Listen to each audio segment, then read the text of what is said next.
오늘 본문 말씀을 가지고 너 위에 몸을 주건만 날 위에 무엇 주느냐 라는 제목을 함께 은혜 나누겠습니다. 함께 제목을 따라 하시겠습니다. 너 위에 몸을 주건만 날 위에 무엇 주느냐. 우리 한 번 더 따라 하시겠습니다. 너 위에 몸을 주건만 날 위에 무엇 주느냐. 네, 고맙습니다. 코로나 상황이 이렇게 장기화되다 보니 또 이런 가운데 교회에 대한 부정적인 생각을 하시는 분들이 많이 늘어났습니다. 그렇다 보니 이 교회의 본질과 교회의 역할 그리고 교회의 사명에 대한 논의가 다시 한번 이렇게 활발하게 이루어지고 있습니다. 그리고 그 논의의 결과, 논의의 끝은 무엇이냐? 교회가 사회를 향하여 사회적인 책임을 더해야 한다라는 것입니다. 즉 교회의 공교회성을 회복해야 한다라는 것입니다. 쉽게 말하면 교회가 더 사회와 적극적으로 소통을 하면서 하나님의 사랑을 더 나누고 베풀어야 한다는 것입니다. 그래서 사회의 어두운 면들을 하나님의 사랑으로 밝게 비추는 등의 사회 구원에 힘을 써야 한다는 것입니다. 사랑하는 여러분, 이러한 생각, 이러한 논의, 이런 주장에 대해 여러분 어떻게 생각하십니까? 네, 다 맞는 얘기입니다. 반드시 그래야 합니다. 더 열심히 교회는 사회 구원에 힘을 써야 합니다. 왜냐하면 교회는 세상에 뿌리를 내리고 있습니다. 그리고 교회가 이루어야 할 하나님의 나라는 저 멀리 있는 것이 아니고 세상 안에 있기 때문입니다. 그러므로 이 세상이 교회를 향하여 그러한 시대적인 사명과 시대적인 요구를 하고 있다면 교회는 겸허한 자세로 이 시대적인 사명, 시대적인 목소리에 귀를 기울이고 그 사명을 감당해야 합니다. 그래서 우리 교회 또한 이 코로나 상황을 맞이해서 더 사회와 적극적으로 소통을 하고 있습니다. 더 약자들을 돌보고 또 그들을 다시 이렇게 세우는 일에 열심을 다하고 있습니다. 앞으로 더 열심히 해야 합니다. 더 많은 일을 해야 합니다. 우리가 함께 마음을 합하여 함께 동력하고 또 이에 동참을 해주시기를 간절히 바랍니다. 자, 그런데 교회를 향한 이러한 시대적인 소명과 사명 앞에서 우리가 주의를 해야 할 것이 있습니다. 그것은 바로 교회를 향한 시대적인 사명과 이 소명에 민감하게 반응한 나머지 교회가 가지고 있는 본질적인 이 사명을 간과하는 우를 범해서는 안 된다는 것입니다. 사랑하는 여러분, 아무리 이 시대적인 소명, 시대적인 사명은 이 비본질이 좋고 또 합당하다 한들 비본질이 본질을 앞서서는 안 되는 것입니다. 주객이 전도돼서는 안 되는 것입니다. 자, 그렇다면 교회가 가진 가장 본질적인 사명은 무엇일까요? 사랑하는 여러분, 제가 하나님의 말씀에 근거하여 단언하여 말씀을 드리건대 교회의 본질적인 사명은 영혼 구원입니다. 이것보다 앞서는 사명이 없어요. 이것은 우리 주 예수 그리스도의 말씀을 통해서 잘 알 수가 있습니다. 예수님께서 부활하신 후 이 땅에 40일을 계셨습니다. 하나님의 나라의 큰 비밀들을 말씀하셨고 부활하고 승천하시면서 우리에게 남기신 유언적인 메시지가 무엇입니까?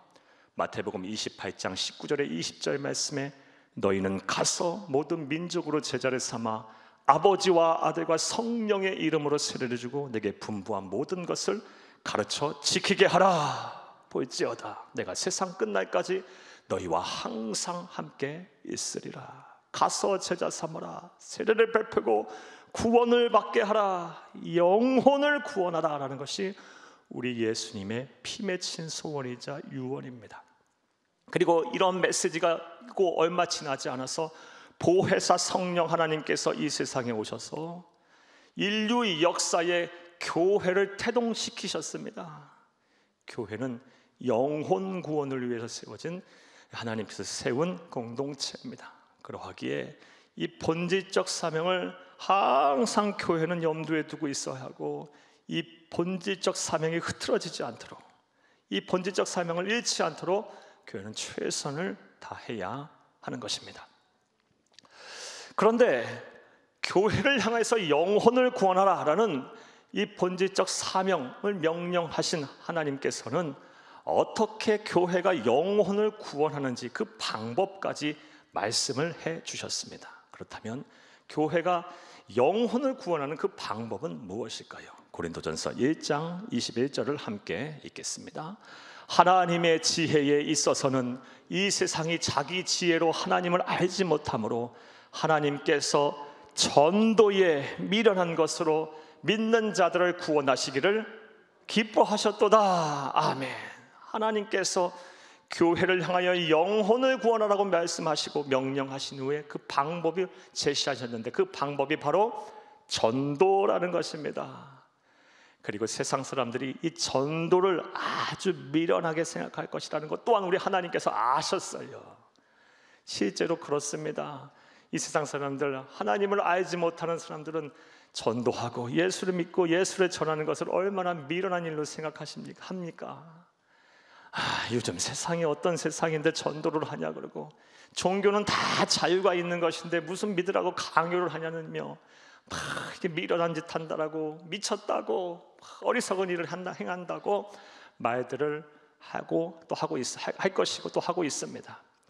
이 자리에 앉아 계신 분들도 예수 믿기 전에, 구원의 은혜, 하나님의 백성 되기 전에 아마 그런 생각들 아마 많이들 하셨을 거예요. 참, 예수 믿는 사람들은 어리석다. 신이 어디 있다 그래? 무슨 하나님께서 천하 만물을 창조하셨다 그래? 예수님께서 무슨 십자가에서 구원하여 우리의 죄가 사하였다 그래? 무슨 천국과 지옥이 있다 그래? 다 미련한 일이야. 그렇게 그런 생각들을 아마 이 자리에 계신 분들도 분명 그런 생각을 하고 계셨던 분들이 계셨을 것입니다. 그러나 구원을 받고 나보니 어때요? 이게 미련한 일입니까? 진리입니다. 진리는 세상이 어떻게 변하든 변하지 않는 사실이에요. 하나님의 말씀은 세세 무궁토록 푸른 마르고 꽃은 시들어도 하나님의 말씀은 변치 않습니다. 우리는 진리를 믿고 진리를 통해서 구원을 받은 하나님의 위대한 백성들입니다.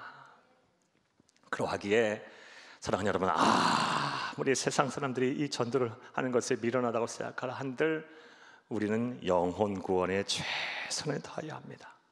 무엇보다 이 영혼 구원에 최선을 다해야만 앞서 말씀드린 대로 그것이 우리 구주 예수 그리스도의 피 맺힌 소원이기 때문에 그래요.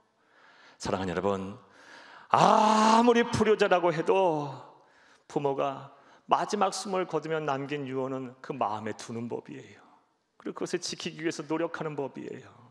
아무리 폐륜을 행하고 부모가 살아계실 때 부모에게 눈에 피눈물 나게 했던 그런 자녀라 할지라도 숨을 넘어가면서 부모가 남기는 그 유언의 말을 한 귀로 듣고 한 귀로 흘려버릴 자녀가 어디 있겠습니까? 우리 주님께서 부활하여 승천하시면서 이 세상에서의 삶을 마감하시면서 남기신 마지막 유언적 메시지, 가서 제자 삼아라, 내 증인이 되라, 구원받게 하라, 예수 믿게 하라, 영생을 얻게 하라, 영혼을 구원하라. 이게 우리 주님의 피 맺힌 소원이에요. 그러므로 우리는 영혼 구원에 최선을 다해야 할 것이고 영혼 구원의 방법인 전도요, 선교에 열심을 다해야 할 줄로 믿습니다. 자, 그런데 안타깝게도 많은 성도들이 이 전도하기를 주저합니다. 그 주저하는 이유가 뭘까요? 여러 가지 이유가 있겠지만 근본적인 이유는 전도를 하려면 자기 자신을 희생해야 하기 때문입니다. 사랑하는 여러분, 그러나 이 사실 또한 분명한 거예요. 희생 없는 구원이 어디 있습니까? 희생 없이 무슨 영혼의 구원이 있겠습니까? 희생 없는 구원은 없는 것입니다. 저와 저희 가족만 봐도 알 수 있어요. 저희 가족은 일찍이 우리 천국에 가신 임종순 우리 전도사님께서 이 일사각오의 정신을 가지고 죽으면 죽으라는 믿음을 가지고 신앙을 지켰고, 그리고 이 신앙의 유산을 물려줬기 때문에 오늘날 우리가 있고 우리 가족이, 저희 가족이 있고 또 제가 있는 줄로 믿습니다. 사랑하는 여러분, 여러분들은 어떠십니까? 여러분들이 아마 크게 다르시겠습니까? 여러분들을 위하여 누군가가 눈물 흘려 기도하고, 누군가가 또 신앙을 지키고, 누군가가 참고 견디며, 누군가가 복음의 씨앗을 뿌렸기 때문에 오늘날 여러분이 여기 앉아 계셔서 예배를 드리며 하나님의 구원받은 백성으로 구원의 기쁨을 누리고 있는 것입니다. 여러분의 어머니가 눈물 흘려 기도했을 것이고, 여러분의 아버지가 신앙의 유산을 남기기 위해서 믿음을 지켰을 것이고, 여러분의 부모, 형제, 자녀, 또 이웃, 이름도 없고 빛도 없이 누군가 복음을 주는 그 전도자들의 희생과 헌신이 있었기 때문에 오늘날 우리가 구원의 기쁨을 누리고 있는 거예요. 희생 없는 구원은 없다, 이게 진리입니다. 무엇보다 우리 구주 예수 그리스도께서 우리를 구원하시기 위해서 희생하셨습니다. 천하 우주 만물을 창조하시고 인류의 역사를 시작하시고 닫으실 이 하나님께서 낮고 낮은 인간의 몸을 입고 이 세상에 오셔서 십자가상에서 우리의 죄를 대신하여 물과 피를 다 쏟으셨어요. 구원하시기 위해서 희생하셨습니다. 우리 주님의 희생이 없었다면 우리가 어디에서 구원을 얻겠습니까? 어디에서 우리의 죄와 사망의 문제를 해결하겠습니까? 누구를 통해서 영생을 얻겠습니까? 우리 주님의 희생이 있었기 때문에 우리가 하나님의 자녀가 되고 구원받은 백성이 됐어요. 따라서 저와 여러분은 이러한 예수님의 희생을 받은 우리들은 이제 이 은혜와 사랑을 세상을 향해 이제 흘려보내야 합니다. 자꾸 이렇게 흘려보내야 돼요. 즉 구원받은 우리 하나님의 백성으로 예수 그리스도를 본받아 우리 또한 영혼 구원을 위해서 희생을 해야 합니다. 이것이 바로 성도고 이렇게 사는 사람이 그리스도인인 거예요. 진짜 성도, 진짜 그리스도인이 하나님을 기쁘시고 사람들에게 칭찬받는 성도가인 거예요. 진짜 구원받은 백성이 다 되기를 간절히 주의 이름으로 축복합니다. 자, 그다음 좀 더 구체적으로 이제 생각을 해보겠습니다. 사랑하는 여러분, 우리가 영혼 구원을 위해서 우리는 무엇을 희생해야 하며 무엇을 드려야 할까요? 자, 이제부터 따라 하시겠습니다. 첫째로 우리의 삶을 드려야 합니다. 영혼 구원을 위해서 우리가 무엇을 희생할 것인가, 무엇을 드릴 것인가? 우리의 삶을 드려야 한다는 것입니다. 우리의 시간을 드려야 한다는 것입니다. 우리의 인생을 드려야 한다는 것입니다. 사랑하는 여러분, 오늘 본문 23절 말씀을 보게 되면 사도 바울이 고린도 교회의 성도들을 향해서 다음과 같이 말해요. 나는 누구보다도 나의 인생을 들여서 영혼 구원에 힘썼다라고 말합니다. 23절을 함께 읽겠습니다. 그들이 그리스도의 일꾼이냐 정신없는 말을 하거니와 나는 더욱 그러하도다. 내가 수고를 넘치도록 하고 옥에 갇히기도 더 많이 하고 매도 수없이 맞고 여러 번 죽을 뻔하였으니 그 누구보다도 나는 영혼 구원을 더 수고했다. 24절 이하부터 27절까지의 말씀을 보면 무려 나는 40의 감암매를 무려 3번 맞고 5번 맞고 태장을 3번 맞고 3번이나 나의 삶을 들여 복음을 전하다가 3번이나 파선을 당해서 일주일간을 차디차 캄캄한 바닷속에 있어 봤으며 강의 위험도 겪어봤고 강도의 위험과 동족의 위험과 이방인의 위험과 시내의 위험과 광야의 위험과 바다의 위험을 겪었고 거짓 형제들의 위험도 내가 겪었다. 그리고 여러 번 잠도 못 잤고 헐벗고 굶주리기를 여러 번 하였다. 내 인생을 하나님 앞에 드리기 위해 영혼을 구원하기 위해 나의 삶을 이렇게 드렸다라고 말해요. 자, 그런데 그렇게 자신의 인생을 들여 영혼 구원에 힘썼던 이 사도 바울이 그럼에도 불구하고 더 많은 시간, 더 많은 삶을 드리지 못한 것에 대해서 영혼 구원을 위해서 그러지 못한 것에 대해서 괴로워하고 있어요. 오늘 본문 28절을 함께 읽겠습니다. 이외에 일은 고사하고 아직도 날마다 내 속에 눌린 일이 있으니 그 모든 교회를 위하여 염려하는 것이라. 아직도 난 눌려 있는 일이 있어. 내 삶을 들여서 더 영혼 구원에 힘써야 하는데 모든 교회 성도들을 위해서 염려하며 그 일에 내가 힘써야 하는데 내가 그렇게 살지 못한 것에 대해서 나는 지금 괴롭다라고 사도 바울 말하고 있어요. 사랑하는 여러분, 이처럼 성령의 사람, 하나님의 백성, 그리스도인, 진짜 그리스도인들은 영혼 구원을 위해서 자신의 인생, 자신의 삶을 드리게 돼 있습니다. 여러분은 잘 자신을 되돌아보세요. 이것은 한국교회 선교 초기 역사를 통해서 잘 알 수가 있습니다. 사랑하는 여러분, 지금부터 약 1세기 전 세계에서 수많은 선교사님들이 한국에 오셔서 조선 땅에 와서 복음을 전하셨어요. 그리고 우리가 잘 알다시피 저 서울 마포구 양화진에 가면 145명의 이 땅에 오셔서 복음을 전하신 선교사님들의 무덤이 있어요. 그 무덤에 세워진 비석 위에 쓰여 있는 비문들을 읽어보면 참 마음의 감동들이 다 됩니다. 그런데 이 145명의 선교사님들에게 공통점이 있어요. 그 공통점이 무엇이냐? 한 분도 예외 없이 영혼 구원을 위해서 자신의 삶을 드렸다는 것입니다. 이분들의 면모를 한 분 한 분 다 살펴보면 어느 한 분 다 자신의 인생을 하나님 앞에 드리지 않은 분이 없어요. 굳이 태평양을 건너서 알지도 못하고 영적으로 캄캄했던 조선 땅에 오지 않았다면 세상적인 기준 관점으로 볼 때 아주 유복하게 잘 사실 수 있는 분들이에요.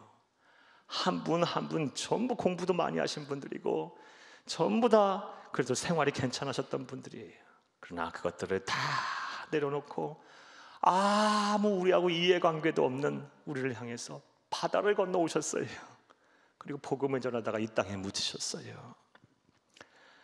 사랑하는 여러분, 그러므로 저와 여러분 또한 사도 바울을 본받아 우리에게 복음을 먼저 전해준 우리 선교사님들을 본받아, 그리고 무엇보다 우리 구주 예수 그리스도를 본받아 우리의 삶을 들여서 삶을 희생하여 영혼 구원에 힘써야 할 줄로 믿습니다.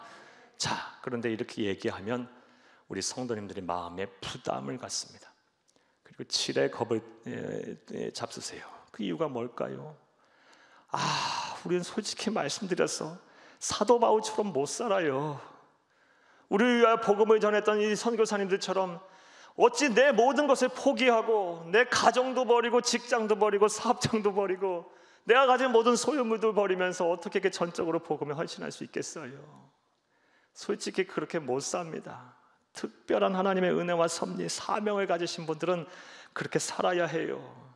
하지만 대부분의 경우는 그렇게 못 삽니다. 솔직히 말씀드려서. 그런데 어떻게 보면 이거 또한 당연한 거예요. 여러분 생각을 한번 해보세요. 이 세상에 있는 모든 사람들이 다 사도 바울처럼, 그리고 선교사님들처럼 그렇게 모든 것을 내려놓고 전적으로 인생을 하나님 앞에 드린다면 누가 일하겠어요? 누가 또 돈을 벌겠어요? 누가 또 사도 바울같이 또 선교사님들처럼 복음 전하는 사람들을 위해서 후원하며 기도하겠어요?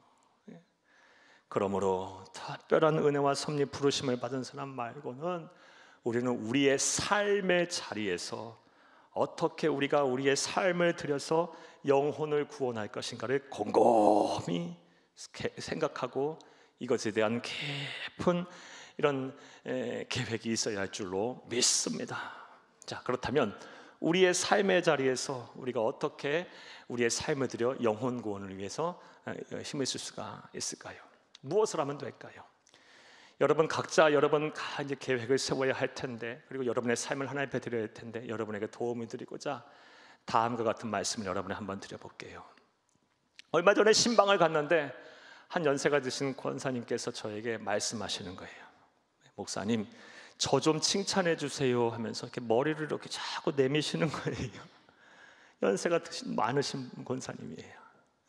그래서 제가 뭘 칭찬하면 되겠습니까? 라고 여쭈었더니요, 이렇게 말씀하세요. 목사님 말씀 듣고 제가 결심을 했어요. 그리고 지금까지 계속 이 결심대로 지키고 있어요. 뭘 결심해서 이렇게 지키고 계십니까? 또 여쭈었더니 하루 24시간 가운데 1시간은 반드시 영혼 구원을 위해서 이 시간을 소비하고 계신다는 겁니다.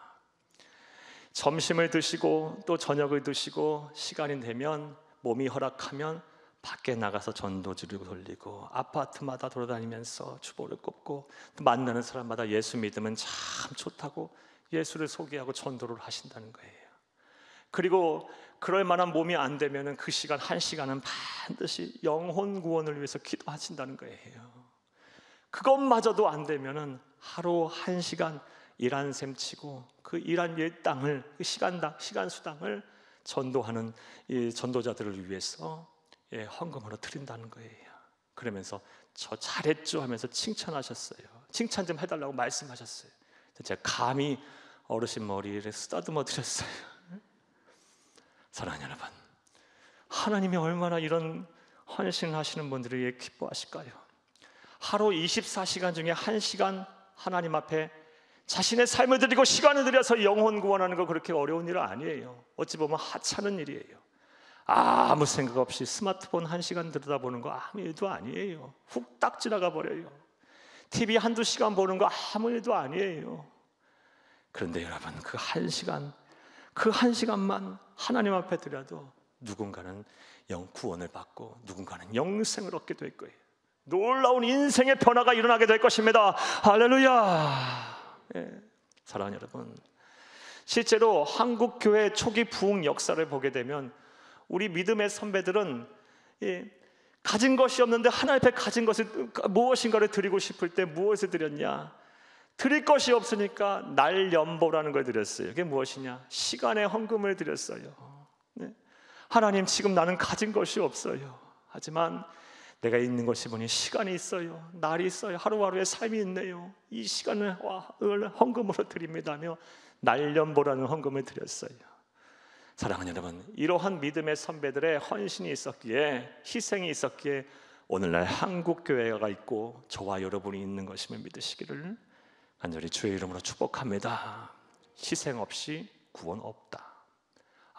희생 없이 구원 없어요. 이건 진리예요. 희생 없이 구원 없어요. 우리의 삶을 들여서 우리가 이 영혼 구원에 힘써야 할 줄로 믿습니다. 또 우리가 영혼 구원을 위해서 무엇을 희생해야 할까요? 또 무엇을 드려야 할까요? 자, 따라 하시겠습니다. 둘째로, 우리의 눈물의 기도를 드려야 합니다. 우리의 눈물과 우리의 기도를 드려야 돼요. 우리의 눈물을 많이 흘려야 돼요. 영혼 구원을 위해서. 자, 오늘 본문 말씀 29절을 함께 읽겠습니다. 누가 약하면 내가 약하지 아니하며 누가 실족하게 되면 내가 애타지 아니하더냐. 누가 실족하게 되면 내가 애타지 않더냐. 고린도 교회 성도들 향해서 말해요.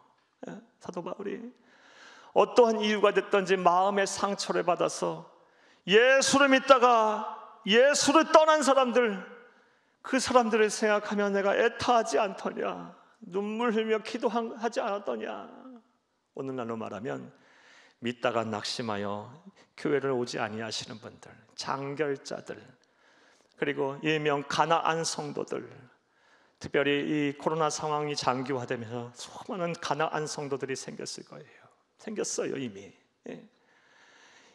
구원을 받고 구원의 기쁨 감격을 누리며 함께 예배하고 함께 기도하고 함께 전도하고 함께 사역하고 함께 교제하던 그 믿음의 형제자매들이 어느 순간인가부터 영혼이 침체돼서 영적인 깊은 침체 속에 빠져서 구원과는 참 멀어지신 분들이 많이 계십니다. 그들을 위해서 우리는 울어야 돼요. 울어야 돼요.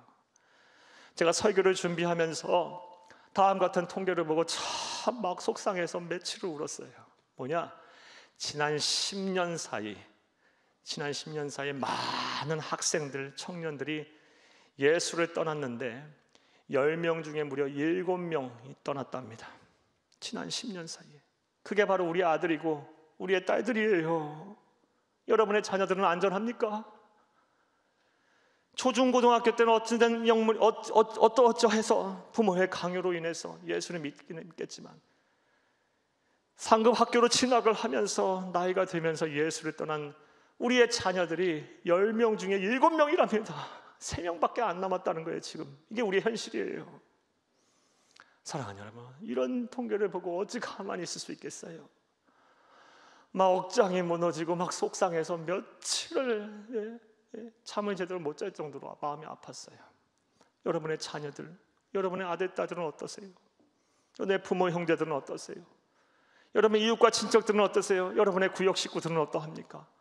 여러분이 함께 예배하고 함께 기도하고 함께 전도했던 여러분의 동력자들은 안전합니까? 온전하십니까? 이제 우리는 그들을 위해서 울어야 할 때예요. 우리의 눈물과 우리의 기도, 우리의 눈물과 우리의 기도를 통해서 그들은 돌아오게 될 것입니다. 할렐루야. 성경을 보면 이렇게 예수를 믿다가 구원의 이 반열 속에 있다가 이탈한 성도들을 향해서 눈물 흘린 이 믿음의 조상들이, 위대한 선배들이 참 많이 나와요. 대표적인 사람 한 사람 여러분에게 더 소개하면 구약의 예레미야 선지자입니다. 예레미야 선지자는 주전 7세기 남왕국 유다의 멸망을 지켜본 사람이에요. 남한국 유다 왕국 이스라엘 백성은 하나님의 선택을 받은, 구약의 이스라엘 백성은 하나님의 선택을 받은 백성들이었어요. 그들은 하나님께 예배할 줄 알았고 하나님의 말씀을 소유했던 자들이에요. 그리고 하나님부터 사명을 부여받은 사람들이에요. 그런데 그런 하나님의 백성이었던 사람들이 하나님을 떠나기 시작해요. 우상을 숭배하기 시작해요. 악을 행하기 시작해요. 수많은 하나님의 사자들이 회개하라고 외쳤지만 돌아오지 않았어요. 결국 이 우상 숭배자들이었던 바벨론에서 처참하게 예루살렘의 성전이 파괴되고 다 포로로 끌려가고 나라가 망했어요. 그러한 상황을 지켜보면서 하나님을 믿다가 떠난 그 자신의 동족과 혈족과 친척과 이웃 형제들을 위해서, 가족들을 위해서 에레미야 선지자가 얼마나 울었는지 몰라요. 얼마나 울었던지 그를 향해서 눈물의 선지자라고 말해요. 그의 눈물의 기도 한번 볼게요. 에레미야 9장 1절을 함께 읽겠습니다. 어찌하면 내 머리는 물이 되고 내 눈은 눈물 근원이 될고 죽임을 당한 딸 내 백성을 위하여 주야로 울리로다. 아멘. 얼마나 울며 기도했으면 머리가 물이 됩니까? 얼마나 울면서 기도했으면 내 눈은 눈물의 근원이 됩니까? 과장법이긴 하지만 그만큼 눈물 흘리며 기도했다는 거예요. 이제 우리가 울어야 할 때입니다. 사랑하는 여러분, 믿다가 낙심하여 구원으로부터 이탈한 실족한 우리의 자녀들, 우리의 가족들, 우리의 형제, 우리의 자매들을 위해서 우리가 기도해야 돼요. 눈물 흘리며 기도해야 할 때요. 이런 희생을 통해서 반드시 그들이 죽게 돌아올 것입니다. 그런 날이 속히 오기를 간절히 주의 이름으로 축복합니다.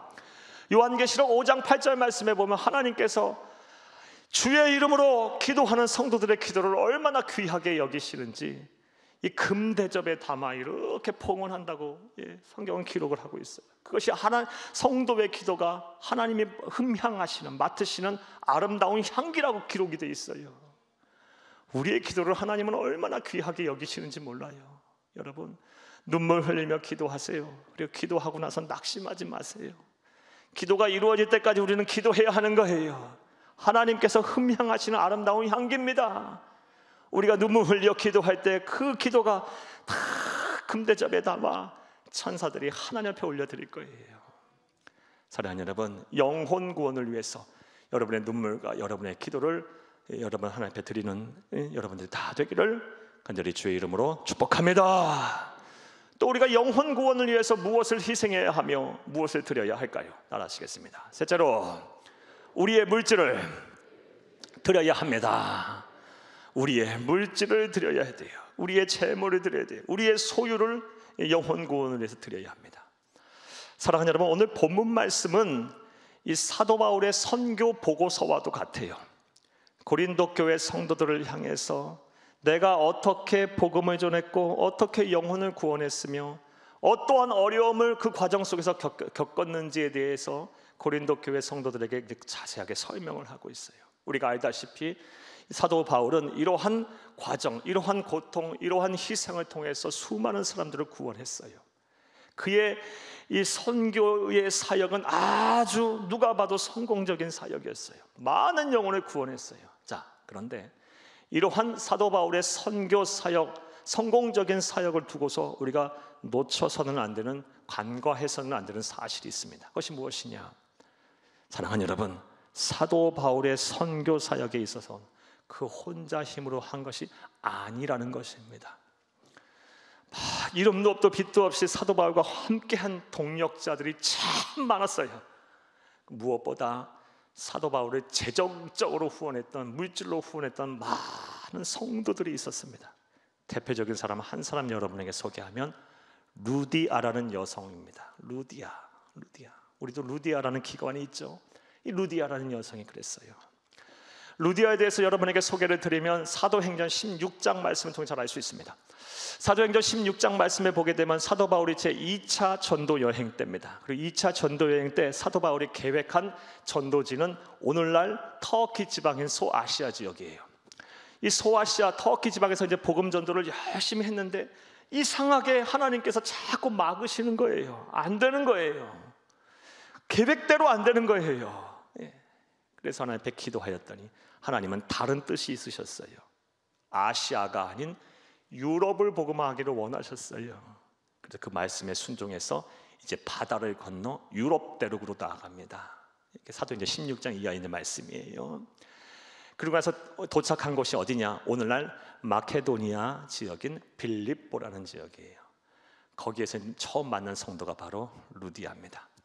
사랑하는 여러분, 사도 바울의 전도 전략, 복음을 전하는 선교 전략은 안식일 날 유대인들이 모이는 회당에 가서 설교를 하고 전도를 하는 것이었어요. 그런데 마케도니아 지역의 빌립보라는 곳에 가보니 유대인들의 회당이 없어요. 그래서 어디에 유대인들이 많이 모여있나 이렇게 봤더니 안식일 날 강가에 모여서 기도를 하는 거예요. 그곳에 가서 복음을 전했는데 제일 먼저 회개하고 예수를 믿는 여인은 누구다? 루디아예요. 루디아는 예수를 영접하고 자신의 집을 교회 처소로 이제 드려요. 그리고 그곳에서 이제 유럽 최초의 교회인 빌립보 교회가 세워진 것입니다. 루디아에 대해서 좀 더 말씀을 드리면 사도행전 16장 14절 말씀에 보면 그의 직업이 자주장사였다라고 말해요. 자주장사가 뭐냐? 자주색으로 옷감을 염색하는 그런 사업을 했던 여성인 거예요. 사랑하는 여러분, 그런데 이 성서시대, 1세기 성서시대에는 오늘과 같이 여성들이 이렇게 다양하게 이 사업을 하고 이 사회적인 진출을 하고 경제활동을 할 수 있던 이 시대가 아니었어요. 여성에 대한 차별이 아주 극심했던 시대였어요. 여성은 경제활동을 해서는 안 되는 시대였어요. 사회적으로 이렇게 막았던 시대였어요. 그런 시대에 이 루디아가 옷감 장사, 자주색으로 염색을 하는 옷감 장사를 했다라는 것, 사업을 했다라는 것은 아마 그녀에게 특수한 상황이 아마 있었음을 우리가 알 수 있어요. 대부분의 성서 신학자들은 루디아가 아마도 일찍 남편을 여의고 어쩔 수 없이 그 사업을 물려받아 생계를 위해서 그 일을 했다라고 이제 해석을 합니다. 사랑하는 여러분, 그러니 얼마나 루디아가 힘들었겠어요. 오늘날도 남편이 일찍 열고 홀로 사시는 분들 참 힘들고 어렵게 사세요. 그런데 당시 사회는 오늘날도 비교도 안 되는 사회예요. 여성에 대한 차별이 극심했던 시대예요. 경제 활동을 해서는 안 되는 시대였어요. 제약이 아주 많았던 시대였어요. 그런 시대에 루디아가 홀로 된 몸으로 사업을 그렇게 했으니 얼마나 힘들고 어려운 일들을 많이 겪었겠어요. 자, 그런데 그럼에도 불구하고 루디아는 자신이 가진 물질로 사도 바울의 복음 전도를 열심히 후원을 해요. 한두 번 그치는 것이 아니라 사도 바울의 전도 여행이 끝나는 날까지 후원을 합니다. 이게 루디아의 또 위대한 점이에요. 사랑하는 여러분, 저는 확신합니다. 사도 바울의 상급 못지않게 루디아의 상급 또한 하늘 상급 또한 크리라 믿습니다. 아무나 할 수 있는 게 아니에요. 또 우리 또 그냥 아무나 또 해야 되는 일이고요. 사랑하는 여러분, 실제로 신뢰할 만한 전승을 보게 되면 루디아의 이후의 삶이 어땠는가? 하나님께서 복을 주셔서 아주 큰 거부가 되게 하셨답니다. 그래서 초대교회의 많은 어려운 성도들을 돕고 영혼을 구하는 일에 헌신을 했다고 신뢰할 만한 전승의 기록이 남아 있어요. 사랑하는 여러분, 따라서 저와 여러분 또한 우리가 가진 소유를 가지고 영혼 구원에 열심을 다해야 할 것입니다. 사랑하는 여러분, 우리가 아주 부유하고 여유롭게 살지는 못하더라도 부족함 없이는 살 수 있잖아요. 하나님께서 이렇게 부족함 없이 살게 하신 이유가 뭘까요? 영혼 구원을 위해서 우리에게 주신 선물 아닐까요? 여러분, 하나님 앞에 영혼 구원을 위해서 여러분의 물질을 쓰시기를 간절히 주의 이름으로 부탁합니다. 지금은 은퇴하셨지만 예전에 큰 목회를 하시고 많은 영혼을 구원하셨던 이 인천 주안장로교회의 나경민 목사님 맨날 하시던 말씀이 있어요. 목구멍이 열려야 귓구멍이 열린다. 이게 무슨 얘기예요? 전도를 하고 복음을 전할 때 여기에 안 집어넣어주면 여기에 안 들어간다는 거예요.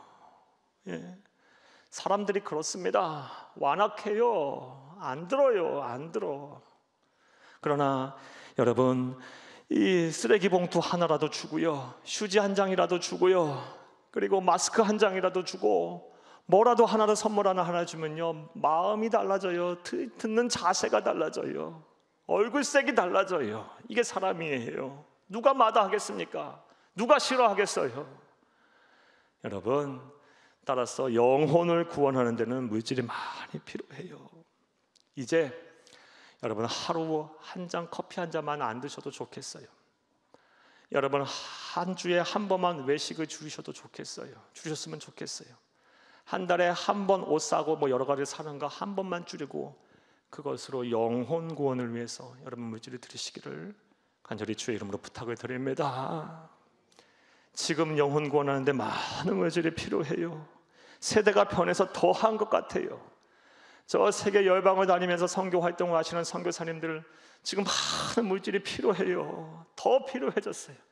우리 주변에 얼마나 작은 교회들, 어려운 교회들이 많아요.